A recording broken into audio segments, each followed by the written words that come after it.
living in it. We are living in a post-Endgame world, and if you're watching this, this is my post-Endgame, not critique, not review, not breakdown, but my top 10 OMG favorite moments of the movie. It's gonna go in chronological order of the film, just as I remember it, playing it back in my head, but it's not gonna go in any order of my favorite to my least favorite or anything. But I don't wanna sit here and criticize it and talk about things that I wasn't crazy about. I just wanna be positive and be excited about it, because I am. So many parts made me laugh, made me cry, made me jump out of my seat. So we're going to start with just a few minutes into the film. I knew it. I thought Carol Danvers was gonna bring everybody with her and they were all gonna go and get Tony and Nebula, but she was there to save them. She'd be the only one who could do it, to fly all the way out there, thousands of light years away, and find them. So to see her glowing right in front of their ship was awesome. I freaked out. I knew it was gonna be her, and she brought them back, and that ties into, well, my first moment is, yes, her saving Tony and Nebula, but the first thing Tony's saying to Steve was that we lost and that he lost the kid. I started bawling already right off the bat. I didn't start crying when we saw Hawkeye lose his family. That was very sad, but we knew it was gonna happen. And then just him saying the first thing he thought of was telling him that he lost the kid, and I lost it. I was happy to have him reunite with Pepper, of course, but just him having the first thing in his head was Peter was killing me. Later on in the film, my next oh my god moment was Carol Danvers' new look. So this was already the 5 years later after they had gone and Thor killed Thanos, chopping off his head. That was wild. Her new look looked amazing. Straight out of some of the comic books versions of her, the short hair and the red sash. I loved it. I want to cut my hair like that now. I want to be like her. She looks so good.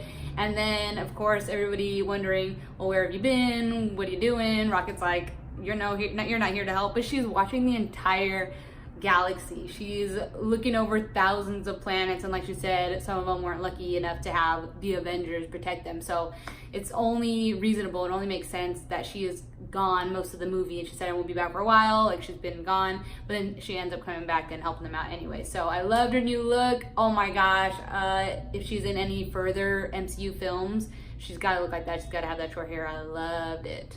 Later on, when the story's already developed and Scott is back at the compound and they have this idea of time traveling, and he sits to eat his taco and it is blown away when Nebula and Rocket land, I could not stop laughing. I pretty much missed the part when Hulk comes over and gives him his tacos or gives him some more tacos, because I was still laughing. I was cracking up. If anybody's the best at comedy relief, like, yes, Chris Hemsworth was really good, but Paul Rudd had the most genuine acting when it came to being the comedy relief.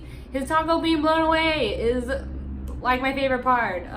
Not to mention, I was trying to predict who was going to get him out of the quantum realm, and a rat got him out. I was so mad.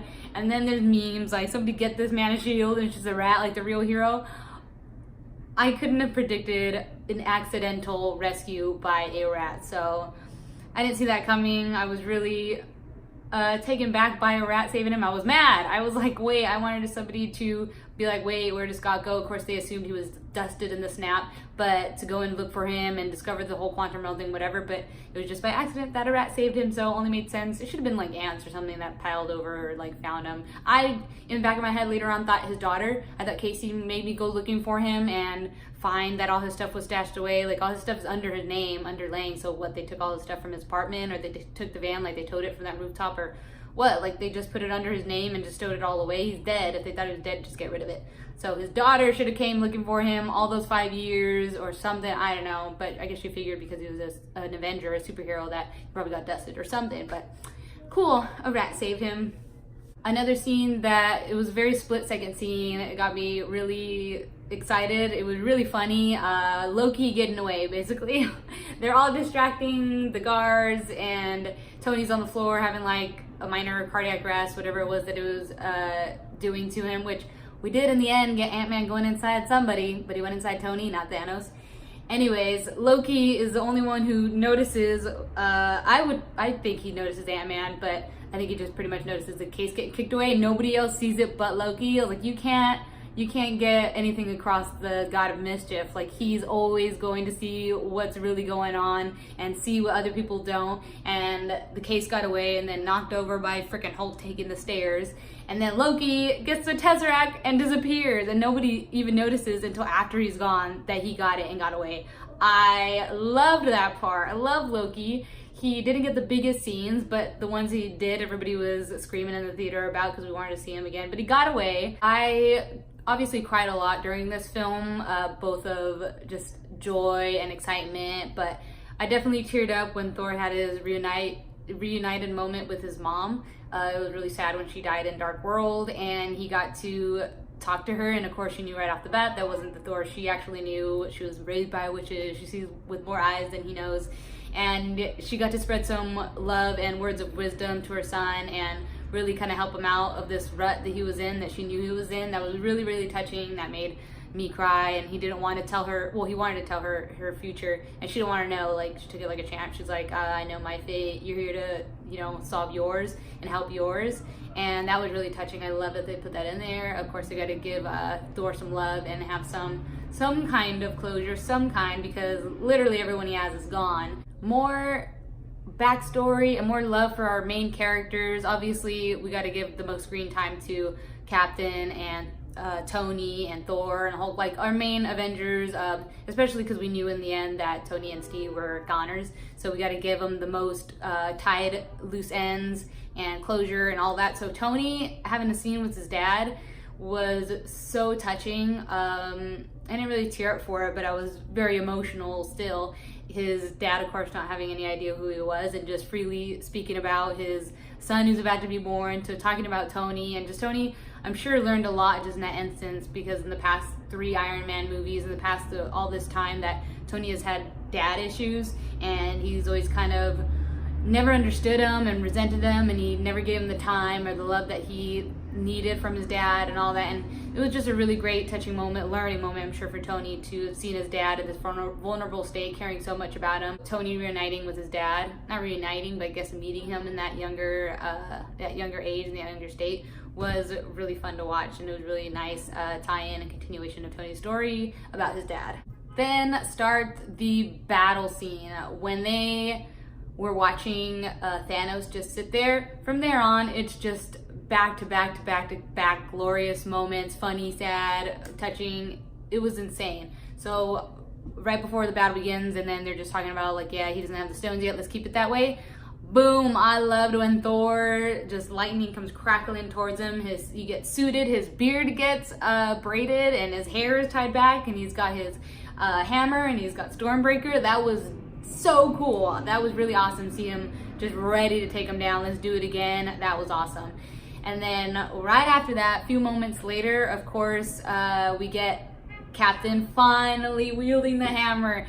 That was pretty much everyone's favorite part in the theater. In any viewing that you go to see, whether it's midnight or the 6 o'clock or middle of the day, everyone's gonna be screaming when Captain America wields that hammer. Just like in Infinity War, when Thor and Groot and Rocket show up through lightning and everybody's just out of their seats screaming. That was that moment in this movie. He was spinning it around and just took Thanos out with it, and he was like throwing it around and hitting it back with his shield. It was insane. And then he brought down lightning on him. I'm telling you guys, like, you've never even seen the movie, but that was just the most beautiful sequence, and everybody was amped in the theater, jumping out of their seats. I'm sure they were in your showing as well. That scene, how is it not on anybody's top list of favorite scenes? It was just so empowering. And then he gets knocked down and beaten to the ground, and his shield is broken, yes, but him wielding the hammer was just wild. And that was such great film work and storytelling, because man, did they amp up the crowd. That was awesome. These last 2 scenes are gonna go out of order just because I want to continue on with the battle scene. Both scenes take part in the battle scenes. I'm just combining 2 different ones into one number, I guess that means. So 9 is split between 2, and then 10 is split between 2, just because they're kind of in the same realm. So battle scene, Spidey using instant kill was badass. Oh my gosh, that was awesome. That was for sure a split second of just geeky squealing. That was really cool to see him activate instant kill and just wipe out a bunch of those aliens. That was awesome. Meanwhile, Pepper Potts, of course, coming to the rescue, and her fighting back to back with Tony was great. Oh my god, seeing them fighting together, oh my goodness, was so great. That was one of my all-time favorite split-second scenes in the battle, was them fighting back to back. That was awesome. Then finally 10, just within all that battle and within all that fighting, reunions. Man, Tony and Peter Parker reuniting was a tearjerker. You're just as excited and amped up and hyper as ever, and he's just telling Tony how crazy how crazy that was. Remember when we were in space and Doctor Strange talking all fast, like nothing had ever happened, no time had passed, and Tony just looking at him like, he's so annoying. I love him so much. I missed him so much. That was so great. Perfect reunion. Then just to later on see the reverse of now Tony dying and Peter crying about it. That was rough. But anyways, tying in with reunion scenes, Peter Quill and Gamora, even though it wasn't the present day Gamora and it's past Gamora, who doesn't know Peter yet, them meeting, or at least reuniting, the same way that they met with him, with Gamora kicking him, was so good. My heart was just so warm. Like, even though it's not present day Gamora and she doesn't know who Peter is, that just sets up Guardians of the Galaxy 3, because later when you see them on the ship, he's searching through systems, searching through satellites for Gamora. So I figure Guardians of the Galaxy 3, we're gonna go looking for Gamora, and then, you know, another problem comes up or another whatever, but they're all gonna go looking for her. And if they do a Thor movie, it would have to somehow tie in with Guardians, because now Thor's with them out there in space somewhere. But that set that up. Those are my top favorite scenes. As far as just this movie, there's so much to talk about. Hinting towards spin-off, you see that Sam gets the shield from Captain, so him and Bucky are gonna have their own spin-off show, and that just sets that up. Black Widow didn't get a funeral, which kind of bummed me out, but if they do if they give Black Widow her movie, if it's a prequel, then it's a prequel, but she dies, so I don't know why they'd make it a prequel. Or, I mean, they don't make the movie because she just doesn't come back. But she didn't get a funeral, and that was kind of a bummer. And then because she was gone, she didn't get to stand with all the women of the MCU and team up, because that was an awesome scene too. They all back up Carol.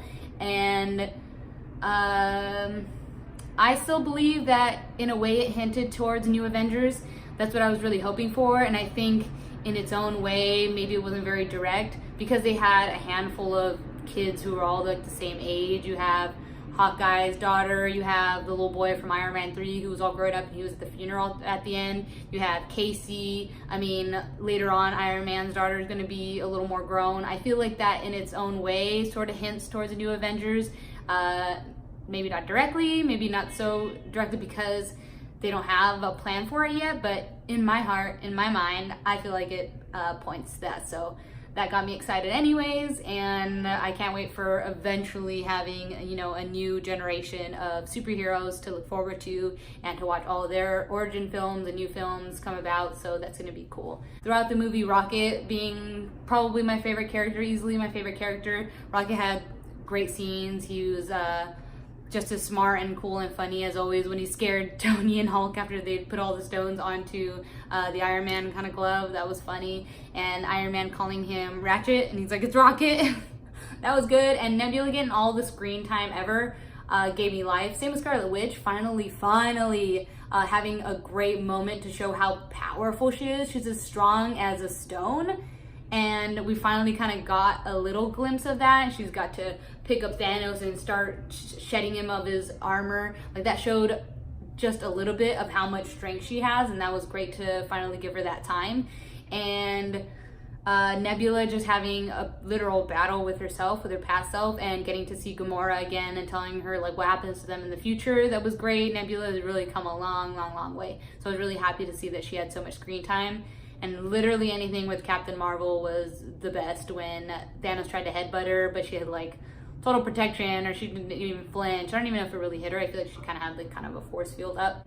I'm just hype, as you could tell. I saw it a second time, and the second time I could just appreciate it 10 times more, because the first time I saw it, I was too anxious. I was trying to predict the next scene. After the next scene, I was worried and laughing and screaming and clapping that I wasn't being present enough and enjoying scene by scene what was unfolding in front of me. So the second time I saw it, I got to appreciate it a lot more, and I cried a lot more, and it was just a much better viewing that when I can sit and just relax and take it in instead of being so anxious, wondering what's going to happen next and trying to predict what was going to happen. Somewhere in this mess of me talking were my 10 top OMG moments of this movie where I got the most excited. Hopefully you were able to figure them out. Maybe I'll number them, I don't know. Thanks for watching. I hope this video got you amped about what you were excited about. I don't know if we had the same moments we got really excited for, but tell me your top moments. We have ones you agree with, ones you didn't like. Did you like the comedy? Because I wasn't crazy about it unless it was Paul Rudd, really. And yeah, I just wanted to focus on the positivity and not critique the film. I just wanted to ramble on about all the things that got me really excited. But thanks for watching me ramble. Cool, I'll have more videos coming out. Thanks guys, thanks for watching. He's just so mischievous. He got away and that was hilarious.